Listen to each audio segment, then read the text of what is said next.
네, 반갑습니다. 투자의 맥을 정확히 짚어드리는 맥정 코치입니다. 다들 설 연휴 잘 보내셨나요? 자, 일단 많은 분들이 휴식을 취하고 계시겠지만 저는 이 내일장 준비로 이 고민 많으실 우리 주주님들을 위해서 연휴도 좀 반납을 하고 이렇게 영상을 남기고 있습니다. 제 노력이 여러분들 계좌에 조금이라도 보탬이 되길 바라는 마음으로 오늘 이 원전 산업 있죠? 이 원전 산업의 큰 사이클 그리고 이 우리 기술이 현재 처한 그 현실을 좀 팩트 기반으로 짚어드려 보려고 합니다. 본격적인 설명에 앞서서 오늘 영상의 시청료도 아래에 있는 좋아요 하나면 충분합니다. 정말 중요한 내용 준비했으니까 딱 1초만 투자하셔가지고 아래 엄지척 버튼 한 번씩 눌러주시고요. 자, 저는 이번에 우리 기술 조정이 발생한다 하더라도 분명히 이 기회라고 생각을 합니다. 저와 생각이 같으시다면 이렇게 기회라고 댓글도 한 번씩 남겨주세요. 그래야지 이 유튜브 알고리즘이 이 영상을 좀 여기저기 뿌려서 우리 같은 개인 투자자들이 이렇게 힘들 때일수록 또 이렇게 똘똘 뭉쳐야 우리가 하나의 주포가 되고 세력이 되어서 이 기회를 잡을 수가 있는 겁니다. 아시겠죠? 좋아요, 댓글 지금 한 번씩 부탁드리고요. 자, 본격적으로 시작해 보겠습니다. 자, 지난 2월 12일이었죠. 이제 SMR 특별법이 드디어 국회를 통과를 했다. 특히 이 우리 기술 주주분들이라면 모르시는 분들이 없을 건데 이 원자력 관련주들을 어떻게 보면 지금까지 이렇게 강하게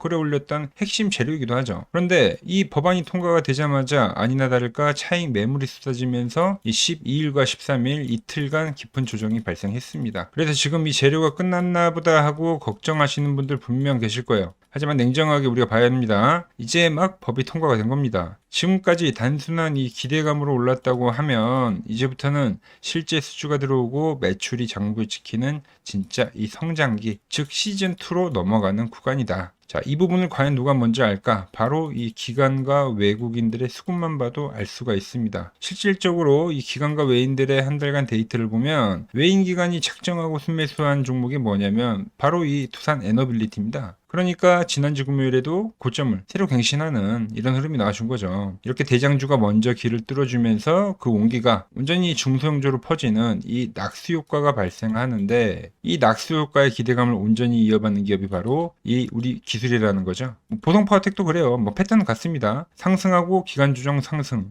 보성 파워텍도 상승하고 기간 조정하고 다시 상승. 여전히 우상향의 움직임을 하고 있다. 여기까지 들으면 일단 우리 기술 좋은 건 다들 알겠고, 자, 하지만 우리 기술을 보면 좋은 건 알겠는데 이 현재의 위치가 이 기대감들을 너무나 잘 선반영해왔기 때문에 상당히 과열한 것도 분명합니다. 그래서 지금 이 고점에서 무턱대고 따라드는 건 이 리스크가 너무 커요. 즉, 이 확실한 타점을 기다려야 되는데, 그래서 오늘은 제가 이 우리 기술에 대한 시나리오를 두 가지로 나눠서 좀 설명을 해드릴 겁니다. 현재 구간에서 바로 이 거래정지로 가는 시나리오와 아니면 이 5일 이동 평균선에 대한 깨짐을 만들면서 급락을 하는 경우, 이 두 가지를 다 설명을 해드릴 거예요. 자, 집중해 주시고. 자, 첫 번째로 이 과열을 치닫는 이 거래정지로 가는 그 시나리오를 이야기를 해볼게요. 이 시나리오의 핵심은 조건은 뭐냐면 이 5일 이동 평균선에 대한 이탈이 발생되면 안 된다라는 겁니다. 자, 세력들이 거래정지까지 감소하고 빠르게 밀어 올리려고 하면 이 단기 이동 평균선에 대한 지지를 무조건 받아줘야 돼요. 자, 공시도 한번 체크를 해보면 자, 매매 거래정지 요건이란 게 있습니다. 해당 종목은 투자 경고 지정일, 그러니까 2월 13일이죠. 이 이후 2일 동안 이 40%를 상승을 하고 자, 이 흐름이 이 5일 이동 평균선에 대한 지지가 나온 상태에서 발생해야 된다는 거죠. 그래 정지로 가는 이 시나리오가 완성이 되는 거예요. 그게 아니면 2월 12일 투자 경고 종목으로 지정받은 그날 있죠. 이 2월 12일 최고점 찍은 날 이 고점을 1에 높여줘야지 이게 거래 정지가 되는 겁니다. 그러니까 둘 다 이 흐름이 5일 이동 평균선이 안 깨진 상태에서 나와야 된다는 거죠. 그렇게 되면은 거래 정지를 하루 때리고 나서 그 다음날 시가를 기준으로 이 최고가를 만들고 급락할 가능성이 크다. 일단 이 1번에 대한 거래 정지 시나리오를 말씀드리고 자, 두 번째는 현재 라인에서 바로 이 5일 이동 평균선이 깨지면서 급락을 하는 시나리오입니다. 그때는 우리가 이 5일 이동 평균선이 이탈이 되면 그때 같이 런을 해야 돼요. 수익을 챙기고 일단 빠졌다가 세력들이 다시 이 매집을 하는 그 시작점 있죠. 그 자리를 다시 노려야 한다는 거죠. 그래서 제가 이 최근 로봇주를 비교하면서 자주 말씀드렸는데 자, 휴림 로봇만 보면 이거죠. 거래 정지를 만들고 나서 시가를 고점으로 밀어버리는데 5일 이동 평균선이 깨지면서 급락이 발생되는 거예요. 그럼 시간이 걸리는 패턴입니다. 즉 5일선을 지켜서 더 급락을 만들어도 결과적으로 단기 과열을 만들기 때문에 급락에 대한 가능성이 열리고 이게 빠르게 나오냐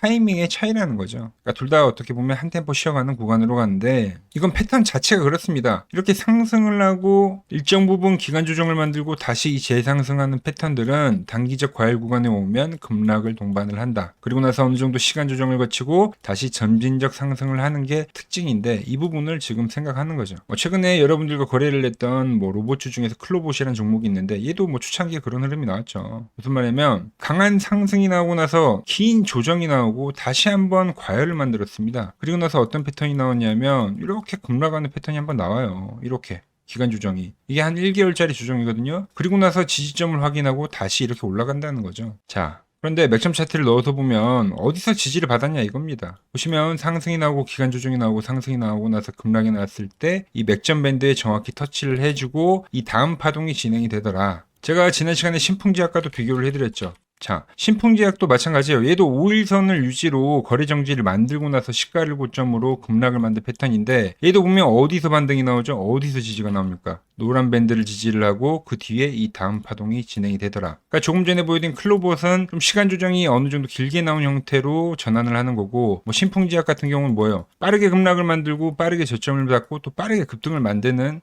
이런 차이는 있지만 이 패턴에 대한 움직임들은 다 전체적으로 똑같다는 거죠. 자, 정리를 하면 현재 이 우리 기술은 단기 과열인 건 분명합니다. 그래서 지금 보유자의 영역이라고 제가 말씀드리는 거고 그래서 추가 고점이 발생하더라도 거기는 수익 실현의 자리로 활용을 해야 된다. 그 구간 5일선이 깨지면 그때는 런을 하자. 즉 리스크 관리를 하자는 겁니다. 그리고 나서 하락이 좀 깊게 나오면 그때 이 밴드라인 대에서 잘 매집을 해가면 된다는 이야기를 해드리는 겁니다. 그래서 제가 지난주에도 이 14,400원 구간에 근접을 할 때 일부 수익 실현을 하자고 문자를 보내드렸던 거죠. 일부 물량이 현재 남은 상태인데 다음 주 막 고점을 치러 가면 그때 이제 전량 매도 사인을 제가 문자로 다시 보내드릴 거고 아니면 제가 말한 이 2번에 대한 시나리오가 나오더라도 거기서는 또 수익 실현에 대한 이야기를 할 거예요. 그리고 이 조정을 충분히 확인한 뒤에 매집의 밴드가 올라올 때 그때 이제 재매집을 해보려고 하는 겁니다. 제가 오늘 이렇게 이제 원자력 산업의 큰 방향에 대해서 이야기를 해드렸죠. 큰 그림에서는 이 우상향, 이 실적 시즌으로 넘어가는 거기 때문에 조정이 발생하더라도 큰 그림에서는 우상향을 한다. 이 이야기를 해드렸던 거고 두 번째로는 현재 이 우리 기술에 대한 단기 관점에 대한 대응 그리고 재매집에 대한 중요성 이거를 오늘 좀 정리를 해드린 겁니다. 자, 이렇게까지 제가 설명을 해드렸지만 막상 혼자 하려고 하면 이 대응하기가 상당히 어려울 수가 있습니다. 그런 분들을 위해서 제가 이 타점을 공유해드리고 있는데 자, 받아보실 분들은 지금 이 화면 아래 번호 보이시죠? 이렇게 맥점이라고 두 글자만 남겨주시면 됩니다. 그럼 제가 이 우리 기술을 수익 실현을 할 때 그리고 이 매도를 할 때 여러분들한테 문자가 가게끔 설정을 해둘 거예요. 제 포지션을 투명하게 볼 수 있게끔 제가 이 설정을 해둔다는 거죠. 보유하신 분들은 제가 매도한 시점 기다려 보시면 되고 신규 매수 고려하신 분들은 이 밴드에 올 때 제가 매수를 더 해갈 거니까 그때 참고해서 신규 매수를 해보시면 됩니다. 아시겠죠? 자체가 지금 이 우리 기술뿐만이 아니라 이 맥점 차트로 정말 좋은 수익을 만들어내고 있습니다. 여러 종목이 있지만 이 채널에 올려드린 종목만 한번 보고 가자고요. 그리고 이제 막 이 맥점 밴드에 터치한 종목도 제가 소개를 해드릴 거니까 끝까지 집중해주시기 바랍니다. 플로봇을 보시면 어때요? 안 깨지죠? 모양 어때요? 안 깨집니다. 로보티지도 안 깨지죠. 오히려 제가 지금 더 사자고 말씀드리잖아요. 그죠?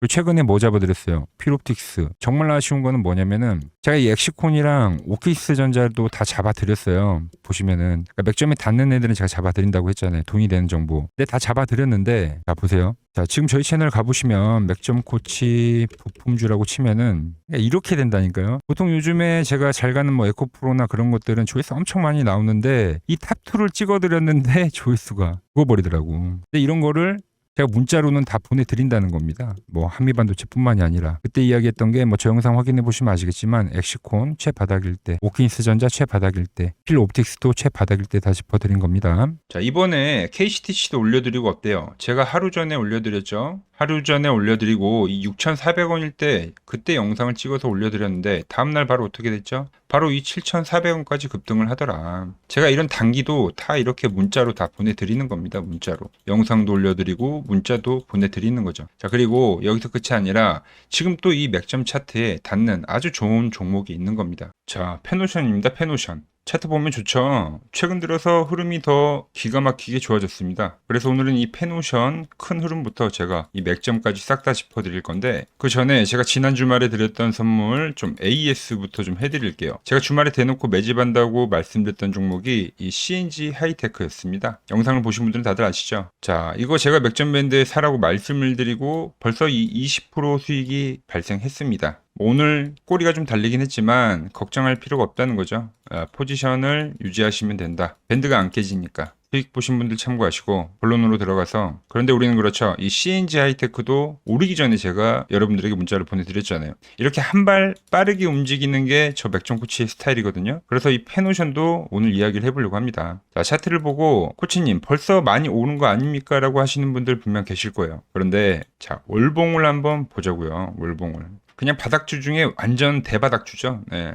거의 20년 동안 반등이 한 번 없었던 차트입니다. 자, 그런데 최근에 이렇게 머리를 들기 시작했다라는 거죠. 이 기준봉을 기준으로, 거래량 많이 터진 봉 있잖아요. 여길 기준으로 여기를 소화를 하고 있다. 자, 이제 겨우 고개를 들기 시작한 종목을 가지고 많이 올랐다고 겁먹으면 안 된다는 겁니다. 그래서 페노션 이야기를 좀 해볼 건데, 이걸 이해를 하려면 지금 이 시장의 판을 먼저 읽어야 됩니다. 자, 제가 계속 강조를 하죠. 지금은 어게인 2005년이라고. 그 05년도 때 미친 폭등장 다들 기억하시죠? 근데 지금은 그때보다 더 강한 시장입니다. 강한 시장. 결국 이 시장이 과열이 되면서 결국 다 돌아가면서 움직인다는 거예요. 돌아가면서. 제가 몇 달 전부터 여러분들 귀에 못이 박히도록 말씀드릴 게 뭡니까? 인프라 간다. 그 다음 뭐예요? 지주사 간다. 그 다음 증권주 간다. 자, 최근에 밸류업 부각되면서 지주사들 폭등하고 있죠. 인프라 쪽, 건설기계 쪽, 전력 쪽 폭등하고 있죠. 증권주 어때요? 미친 듯이 가고 있잖아요. 미친 듯이. 이거를 제가 알고 있기 때문에 진짜 몇 개월을 넘게 그 똑같은 말, 86년도 시장을 이야기하면서 05년도 시장을 이야기하면서 계속 했던 겁니다. 제가 이 히든 종목으로 드렸던 종목도 삼성증권이잖아요. 8만 원대 드렸던 게 벌써 10만 원이 가 있더라. 저랑 같이 하시는 분들에게는 당연히 대장주인 키움증권 드렸죠. 키움증권. 밴드 타고 올라가잖아요. 자, 지주사 같고 증권사 같죠. 그럼 그 다음 차례가 누구냐는 겁니다. 그게 가지고 온 페노션이란 거예요. 물류 쪽 대장이죠. 물류 쪽 대장. 자, 지금은 이 글로벌 시장 자체가 이 인플레이션으로 가는 과정이라고 보시면 돼요. 환율은 계속 오르면서 똥값이 되고 있고 물가는 치솟고 있고, 그러니까 당연히 뭐가 튀어요? 원자재 값이 폭등을 하잖아요. 원자재 값이. 금이랑 은이 엄청나게 폭등을 했죠. 그리고 최근에 뭐가 올라요? 구리도 오르더라. 구리도 지금 고가 갱신을 하고 있습니다. 그 다음이 이제 뭐 철광이나 뭐 곡물, 뭐 석탄 이런 애들도 결국은 올라간다는 거죠. 원자재도 이 안에서 순환을 하는 겁니다. 자, 이 전 세계적으로 이 원자재 시세가 뛰면은 그걸 이제 실어 나르는 배들은 어떻게 되죠? 배들은 자, BDI 벌크선 운임 지수가 그냥 미친 듯이 오를 수밖에 없다. 특히 최근에 이 BDI가 단순히 오르는 게 아니라 뭐 7거래일 정도 계속 하락을 하다가 단 하루 만에 이제 7에서 막 10%씩 폭등하는 그 추세 전환이 나오고 있는 겁니다. 이거는 이미 세력들이 이 원자재 쇼크를 예상을 하고 뭐 배를 빌리기 시작했다는 뭐 하나의 신호로 우리가 해석을 할 수가 있죠. 그 수혜를 온몸으로 받아낼 종목이 이 펜오션이라는 거죠. 자, 그런데 펜오션 주가 어때요? 한마디로 대바닥이라는 거죠. 자, 최근에 이제 밸류업 한다고 자사주 소각하면서 얘네들 엄청 움직이죠. 그 다음에 이제 저PBR 종목들 갈 건데 거기에도 포함이 된다는 겁니다. 저평가 종목 중에 하나라는 거죠. 그리고 페노션이 엄청 폭등하던 시기가 있었는데 그때가 이제 05년도입니다. 네, 05년도, 어게인 05년도. 이때는 이제 중국발 산업혁명으로 갔어요. 그때는 이제 뭐 중국이 뭐 건물들 엄청 지으면서 빌딩들 엄청 지으면서 이 철광석을 싸그리 매입을 했는데, 그러면서 이 물류 쪽이 수혜를 받았거든요. 근데 그 지금은 그게 좀 형태만 바뀐 거예요. 그 AI 인프라 있잖아요. 인프라. 그러니까 지역만 바뀐 거지 지금 역사가 반복이 되는 거다. 반도체 갔죠. 그래서 제가 데이터 센터 지어야 되니까 인프라 간다고 했죠. 그러니까 건설기기 움직이고, 그 다음 이 재료 날리려고 하면 뭐가 필요해요? 또 물류 쪽이 간다는 거예요. 운임지수가 그때 엄청 상승하게 되는데 그때 이 페노션이 오른다는 겁니다. 자, 그러니까 지금 이 외인가 기관도 미친 듯이 사잖아요. 미친 듯이. 개인은 그냥 종일 팝니다. 외인기관 연기금에서 미친 듯이 사더라 요즘에. 현재는 이제 바닥권 탈피를 하고 지금부터는 이제 추세를 노려하는 국면이다. 기술적으로 봐도 이 12월 달에 한번 대량 거래량이 발생했을 때 이때도 이제 운임지수가 갑자기 급등을 해가지고 페노션이 급등을 한 겁니다. 자, 그 다음에 눌림목이 한번 나오고 나서 다시 이 V자 반등을 하고 있는 거예요. V자 반등은 호재가 있을 때만 발생되는 패턴 중에 하나죠. 자, 그리고 지금 진짜 중요한 게 뭐냐면 지금 주도주들 엄청 폭등하고 있잖아요. 그래서 사기가 정말 어렵죠. 그럼 어떤 시기가 딱 되면 이렇게 바닥 종목들로 눈이 들어오게 됩니다. 뭐 20년을 넘게 바닥을 박박 기고 있는데 회사에는 큰 문제가 없고 저평가인 기업, 그게 펜오션이라는 거예요. 최근에 이렇게 간 게 뭐가 있냐면 대한전선 똑같죠. 근데 최근에 어떻게 갔어요? 장기 이동 평균선을 돌파를 하면서 폭등을 했죠. 왜? 8,000원짜리가 벌써 34,000원 갔잖아요. 이것뿐만이 아니라 자, HJ중공업도 마찬가지예요. 얘도 20년을 반등한 번 없이 밀린 종목입니다. 그런데 장기 이동 평균선 돌파하면서 어떻게 했어요? 얘는 이 60월선 돌파하면서 2,000원짜리가 34,000원이 갔습니다. 펜오션 어때요? 장기 평선 내려온 거 보이시죠? 그리고 지금 최근 그림 어때요? 이제 막 돌파를 하는 거예요. 이 기준봉 기준으로 이걸 지금 다 소화한 거라고요. 이렇게 U자형 패턴으로 소화를 하고 돌리고 눌리고 이렇게 폭등을 하는 그런 시나리오가 충분히 가능하다는 겁니다. 자, 그래서 이 펜오션 이번에도 이 밴드 현재 이 주포가 들어온 거예요. 밴드가 이미 형성이 됐습니다. 그 주포는 누구라고요? 외인 기관이 엄청나게 쌍끌림에서 하고 있다고 했죠. 얘네들이 이 종목의 지금 세력이라고 보시면 돼요. 그래서 이 밴드가 오면 당연히 이번에도 전 이 펜오션을 매집을 해 갈 겁니다. 어디서요? 눌림목이 나와서 밴드에 터치를 하게 되면 저는 매수를 해 가겠다. 제가 지금 거시경제에 대한 흐름부터 산업에 대한 이 방향성도 말씀을 드렸고, 그리고 이 기술적인 위치까지 설명을 해드리고 있죠. 그런데 막상 또 혼자 거래를 하려고 하면 맥점이 어디인지, 또 우리가 어디까지 홀딩을 할 건지 그 기준점을 잡기가 쉽지 않습니다. 끌고 가는 게 이게 쉬운 일이 아니거든요. 그래서 이 펜오션 좋은 맥점 자리가 오면 제가 이 매수 전략에 대해서 여러분들에게 말씀을 드릴 거고, 제가 볼 땐 이 펜오션 1만원 라인까지도 무난하게 상승할 거라고 보고 있습니다. 그래서 밴드에 터치를 하고 제가 말한 강력한 시세가 나올 때, 또 그 과열이 나올 때 거기서는 이 수익 실현하자고 문자를 보내드릴 겁니다. 받는 방법은 아주 간단합니다. 지금 이 화면 아래 번호 보이시죠? 010-6518-5019 여기로 맥점이라고 문자를 남겨주시면 제가 여러분들 번호를 하나하나 다 저장을 해뒀다가 이 펜오션 특이점이 생길 때 있죠? 그때 이제 단체 문자를 보내드리고 있으니까 이 아래 번호로 맥점이라고 두 글자 보내주시면 됩니다. 아시겠죠? 자, 주말마다 제가 사려고 보고 있는 종목 이렇게 지금 투명하게 전부 다 공개를 해드리고 있는데, 아직 구독과 좋아요를 안 누르셨다면 오늘만큼은 꼭 눌러주시고, 제가 준비한 내용은 여기까지입니다. 다들 즐거운 연휴 보내시고 저는 또 내일 돈이 되는 정보 들고 인사드리도록 하겠습니다. 이상 맥점 코치였습니다.